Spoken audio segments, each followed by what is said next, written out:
I stood in the heart of the womb, the weight of the moment settling upon me like a suffocating cloud of volcanic ash. In the faces of the Order members surrounding me, a mix of anticipation and cold judgment. Alcipe's voice cut through the tension, her words a challenge and a warning all at once. For this next phase, you'll need to take a higher, much stronger dose of the elixir, she said, her gaze shifting to Bastian's shivering form, huddled against the damp cave wall. I don't think he'll make it. Our version of the Kikion is prepared according to original Minoan recipes, not the weakened interpretations of the Hellenic usurpers. Most men could handle the Mycenaean forgery, but this... She lifted a golden chalice, the liquid within shimmering with an otherworldly iridescence. This is different. Above us, the spectral form of Pandora glided silently, her 100 tentacles undulating and twisting in a mesmerizing dance. The digital octopus seemed to observe the proceedings with an air of detached curiosity, her shimmering appendages casting shifting patterns of light and shadow across the damp stone walls. A voice from the back of the chamber rang out, sharp and accusing, echoing off the ancient stones. He is clearly not worthy. The words were like a knife to my heart, and I felt a surge of protective anger rise within me. I stepped forward, my hands clenched at my sides, my voice trembling with barely contained emotion. Can we please not associate a bad reaction to opioids with worthiness? I asked, my eyes sweeping over the assembled women. Emily's great-grandmother worked all her life to use her decryption skills to convict drug dealers. She never took psychoactives lightly, and neither should we, despite propaganda from self-appointed experts. These ingredients, each one of them, they destroy lives, communities, they can bring out the worst in people. Whatever this supposedly harmless concoction you've come up with, it wasn't designed for men. Because you never tested it on men. That doesn't make him unworthy of the revelation of Minoan secrets. Bastian, lost in his own nightmarish visions, paced frantically around the cave, his movements erratic and desperate. They'll eat my flesh and spit it out. These demons will. Can you see them? The witches? He muttered, his voice a hoarse whisper that sent chills down my spine. The sight of him, so vulnerable and broken, tore at my heart, and I longed to wrap him in my arms and shield him from the horrors that plagued his mind. Echoes of the fears he'd been expressing during our travels, millennia of insidious propaganda against women crushing his mind. Alcipe's expression was grave as she turned to me. Listen, Amalia, she said, her tone leaving no room for argument. The myths are clear. If an unworthy man takes the rites, he will die.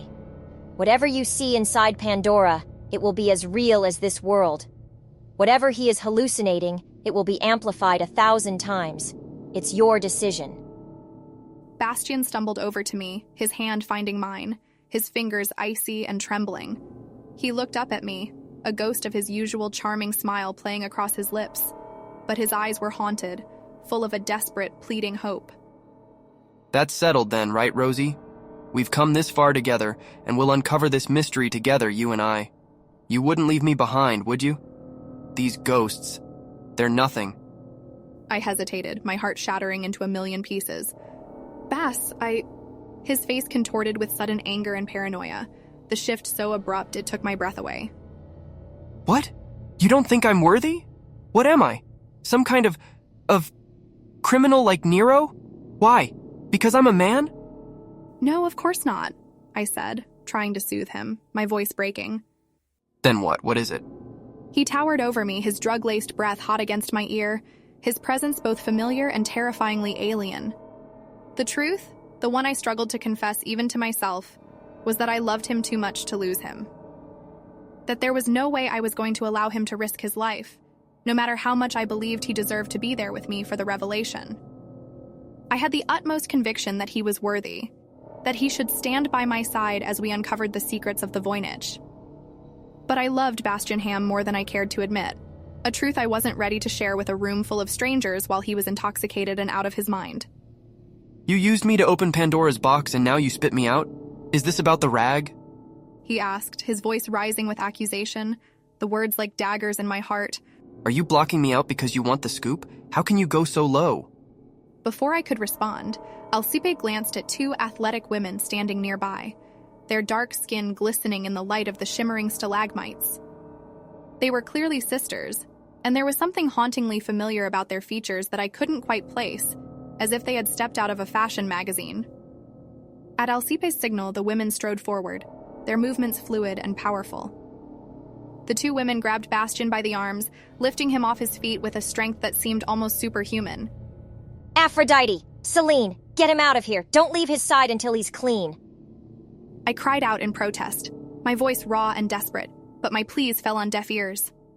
As Aphrodite and Celine dragged Bastian toward an interconnected cave where a fast-flowing river of water rushed by, I heard the tallest say, "Come on, Bastian, a hero isn't just shaped by winds, but by how they recover when they fall." He ignored her, shouting back at me, his voice filled with a betrayal that shattered my soul. You're a traitor, Amalia Rose. I'll never forgive you for this, never. But then, just as they reached the edge of the churning waters, Bastian's demeanor shifted. The anger in his eyes gave way to a flicker of resignation, and he whispered urgently, Wait, just 1 second, please. Alcipe, sensing the sincerity in his plea, nodded for the women to pause. Bastian took a deep breath, his gaze locked on mine. I need to ask a question for Ms. Regina Anderson before I go. She wants to know if this is all about virgin birth, about liberating women to have babies without men. I could see the genuine concern in his eyes, the desire to support and represent Regina's interests even in the face of his own turmoil. Emily smiled, a knowing look on her face. No, it's not about that. But we've deciphered enough of the manuscript to understand why some of our members were misled to believe such foolery. The true message is something far more radical. She paused, letting the weight of her words sink in. The Voynich Manuscript empowers women with the knowledge to take full ownership of their bodies and make their own decisions. It's about autonomy, agency, and the right to choose one's own path with dignity. As Emily spoke, Pandora drifted closer, her shimmering tentacles reaching out as if drawn to the profound truth in those words. The spectral octopus seemed to pulse with an inner light, her form shifting and morphing in response to the revelation. It was as if the very essence of the manuscript, the heart of its secret wisdom, was resonating with the digital entity born from its pages.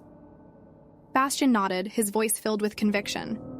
I'll have you know, in case you were still doubting, that Ms. Anderson isn't a man-hater or anything like that. She just wants exactly what you said right then. I smiled at Bastian, grateful for his words of support and understanding. But as I met his gaze, he shot me a look so full of hurt and betrayal that I had to take a step back to center myself, the breath catching in my throat. The intensity of his emotions was palpable, a stark reminder of the painful decision I had made to protect him, even at the cost of our trust. Celaino, who had seemingly materialized out of thin air, emerged from the back of the chamber, her presence commanding the attention of all those present. Our friends are fine. Then she fixed her piercing gaze on Bastian, her voice calm yet authoritative. Handsome, I promise you will refine the Kekion to make it a truly inclusive experience. Let's just say, I have skin in the game. She paused for a moment, her eyes gleaming with a hint of mischief. But for now, my friend, it's time for you to walk the plank. The unexpected twist of humor in her words caught us all off guard, a much-needed moment of levity amidst the tension and heartache. Bastian managed a weak smile, a flicker of his usual charm resurfacing despite the pain etched on his features. I watched, helpless, as Aphrodite and Celine jumped into the churning waters with Bastian in their grasp. His struggles were quickly swallowed up by the current, his form disappearing into the swirling mists. My heart felt like it was being ripped from my chest, and I sank to my knees, tears streaming down my face. The cold, damp stone beneath me was a stark contrast to the warmth of Bastian's presence, now torn away by the relentless flow of the underground river. Above us, Pandora continued her languid dance, her shimmering tentacles casting an eerie glow over the proceedings, a silent observer to the unfolding drama. Emily placed a comforting hand on my shoulder, her touch gentle and reassuring. He'll be fine. She said softly, her voice a balm to my aching soul. They'll take good care of him, and if he's lucky, he might even scoop an interview with them. But her words did little to ease the ache in my heart. I knew I had made the right choice, the only choice to protect the man I loved. But as I turned back to face the waiting chalice, the weight of what I had to do settled heavily on my shoulders, a burden I wasn't sure I was strong enough to bear. I could only hope that, in time, Bastian would understand and forgive me for the path I had chosen, and that the truths we uncovered would be worth the price we had paid to reach them. Taking a deep breath, I lifted the chalice to my lips, the iridescent liquid within shimmering with an otherworldly allure. As the first drop touched my tongue, a searing heat spread through my body, igniting every nerve ending with a fire that threatened to consume me. The world around me began to blur and distort, the faces of the Order members twisting into grotesque masks of anticipation and horror.